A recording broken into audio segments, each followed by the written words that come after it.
Hello, my name is Kristen Butera. This is a data overview of 7th grade life science at Booth Middle School. It is presented to the school leadership team, the county science coordinator, and school board members.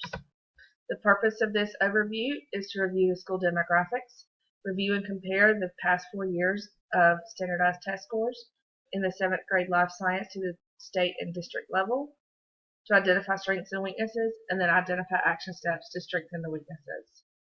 School population in the 15-16 school year is 1,260.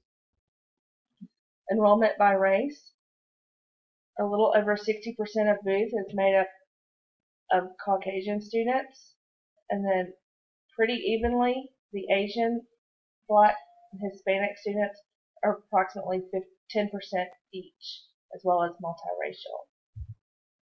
Enrollment of economically disadvantaged.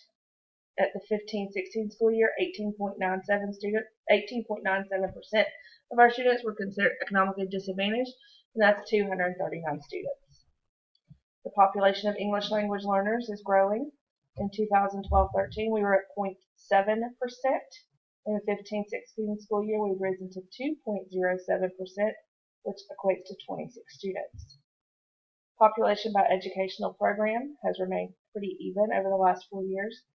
Approximately 60% of students are served under regular education, 30% are served under gifted education, and less than 10% are served under special education.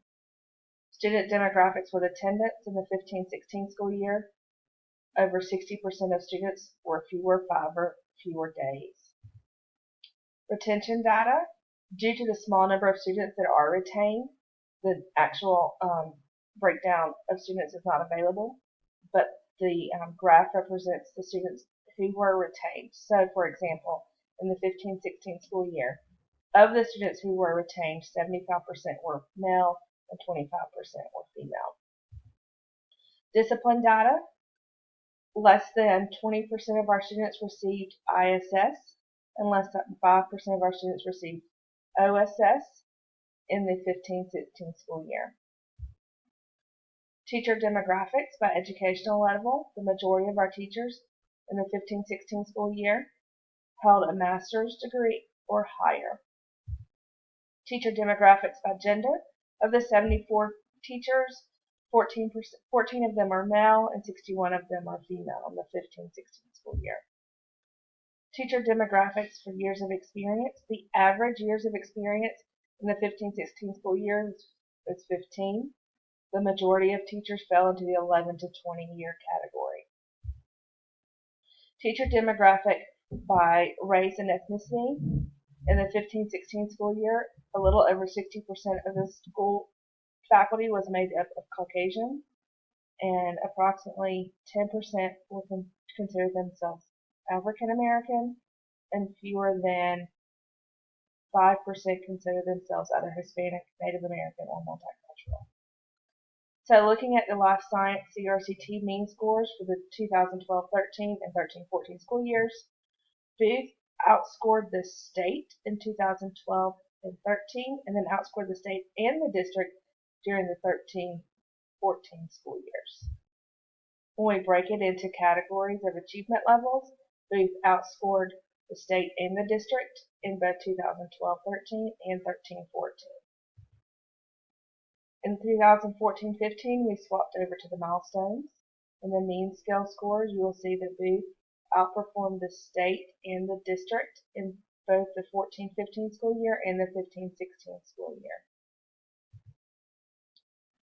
When we look at achievement levels in the 14-15 school year, Booth outscored the state in all 4 achievement levels.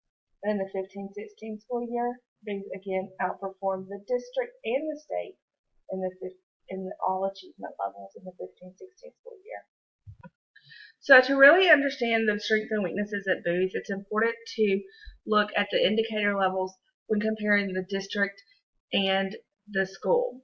So in the 14-15 school year, these are the indicator levels, and this will be the 15-16 indicator levels, comparing the district to the school. We will look at the trends between these 2 years. So in 14-15, 15-16, the number of students who needed remediation in the area of cells for Booth dropped from 40% to 30%. Students who were in the monitor area for evolution dropped from 51% to 43%. The number of students who were considered accelerated in the area of evolution dropped in the 14-15 school year to the 15-16 school year. And the percentage of students in the remediation learning rose in 14-15 to 15-16 in the area of interdependence of life. In addition, the percentage of students in the accelerated learner category of interdependence of life rose between the 14-15 year and the 15-16 school year. So what are some strengths at Booth? When we look at the CRCT, the mean score was higher than the state mean in 2012 and 13. In 2013-14 school year, Booth outscored the state and the district. And then when we break into achievement levels, Booth outperforms the state and the district in 2012-13 and 13-14. In 2014, Georgia swapped over to the milestones. The mean scale score was higher at Booth than the state and the district scale score in the 14-15 school year, as well as 15-16. And then when we break into achievement levels, Booth outperforms the district and the state in 14-15 and 15-16. So strengths and weaknesses based on the indicators of the milestones when compared to the district. Strengths: fewer students need remediation in the areas of cells, genetics, and human body, and more students scored in the accelerate range of for the area of interdependence of life. Weaknesses: more students need remediation in the area of evolution and interdependence of life, and fewer students were in the accelerate learning range for the area of cells. So what's next? Address the weakness in the areas of interdependence of life and evolution. Increase the number of students ready for acceleration in their learning in the area of cells. Move more students from the monitor range to the accelerate range in all areas, especially given that 30% of our population is considered gifted. So how will we do this? Teachers will collaboratively plan student-centered learning activities to improve learning outcomes.